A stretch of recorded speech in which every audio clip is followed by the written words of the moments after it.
কবিগুরু রবীন্দ্রনাথ ঠাকুরের জীবন স্মৃতির পরবর্তী অংশ। এখান হইতে পালিত মশাইয়ের আমাকে বারকার নামক একজন শিক্ষকের বাসায় লইয়া গেলেন। ইনি বাড়িতে ছাত্রদিগকে পরীক্ষার জন্য প্রস্তুতি করিয়া দিতেন। ইহার ঘরে ইহার ভালো মানুষ স্ত্রীটি ছাড়া অত্যল্প মাত্রা রম্য জিনিস কিছুই ছিল না। এমন শিক্ষকের ছাত্র যে কেন জোটে তাহা বুঝিতে পারি, কারণ ছাত্র বেচারাদের নিজের পছন্দ প্রয়োগ করিবার সুযোগ ঘটে না। কিন্তু এমন মানুষেরও স্ত্রী মেলে কেমন করিয়া সে কথা ভাবিলে মন ব্যথিত হইয়া ওঠে। বারকার যা সান্ত্বনা সামগ্রী ছিল একটি কুকুর, কিন্তু স্ত্রীকে যখন বারকার দণ্ড দিতে ইচ্ছা করিতেন তখন পীড়া দিতেন সেই কুকুরকে। সুতরাং এই কুকুরকে অবলম্বন করিয়া মিসেস বারকার আপনার বেদনার ক্ষেত্রকে আরও খানিকটা বিস্তৃত করিয়া তুলিয়াছিলেন।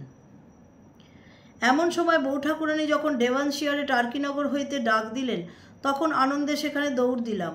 সেখানে পাহাড়, সমুদ্রে ফুল বিছানো প্রান্তরে, পাইন বনের ছায়ায় আমার দুইটি লীলাচঞ্চল শিশু সঙ্গীকে লইয়া কী সুখে কাটিয়াছিল বলিতে পারি না।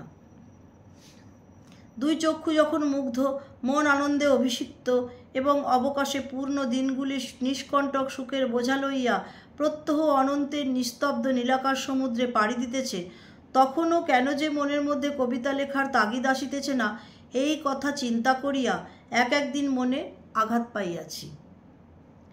তাই একদিন খাতা হাতে ছাতা মাথায় নীলসাগরের শৈলবেলায় কবির কর্তব্য পালন করিতে গেলাম। জায়গাটি সুন্দর বাছিয়াছিলাম, কারণ সেটা তো ছন্দও নয়, ভাবও নহে।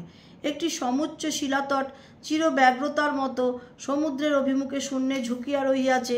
সম্মুখের ফেনার রেখাঙ্কিত তরল নীলিমার দোলার ওপর দিনের আকাশ দোল খাইয়া তরঙ্গের কলগানে হাসি মুখে ঘুমাইতেছে।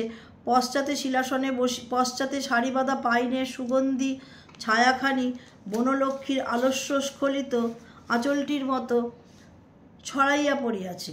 সেই শিলাসনে বসিয়া মগ্নতরী নামে একটি কবিতা লিখিয়াছিলাম। সেইখানেই সমুদ্রের জলে সেটাকে মগ্ন করিয়া দিয়া আসিলে আজ হয়তো বসিয়া বসিয়া ভাবিতে পারিতাম যে সে জিনিসটা বেশ ভালোই হইয়াছিল। কিন্তু সে রাস্তা বন্ধ হইয়া গেছে। দুর্ভাগ্যক্রমে এখনও সে সশরীরে সাক্ষ্য দিবার জন্য বর্তমান। গ্রন্থাবলী হইতে যদিও সে নির্বাসিত, তবু সপিনা জারি করিলে তাহার ঠিকানা পাওয়া দুঃসাধ্য হইবে না। কিন্তু কর্তব্যের পেয়াদা নিশ্চিত হয় নাই। আবার তাগিদ আসিল, আবার লন্ডনে ফিরিয়া গেলাম। এবারে ডাক্তার স্কট নামে একজন ভদ্র গৃহস্থের ঘরে আমার আশ্রয় জুটিল। একদিন সন্ধ্যার সময় বাক্স তরঙ্গ লইয়া তাহাদের ঘরে প্রবেশ করিলাম। বাড়িতে কেবল পক্ককেশ ডাক্তার, তাহার গৃহিণী ও তাহাদের বড় মেয়েটি আছেন। ছোট দুইজন মেয়ে ভারতবর্ষীয় অতিথির আগমন আশঙ্কায় অভিভূত হইয়া কোনো আত্মীয়ের বাড়ি পলায়ন করিয়াছেন। বোধ করি তখন তাহারা সংবাদ পাইলেন আমার দ্বারা কোনো সাংঘাতিক বিপদের আশু সম্ভাবনা নাই। তখন তাহারা ফিরিয়া আসিলেন। আজ এই পর্যন্ত।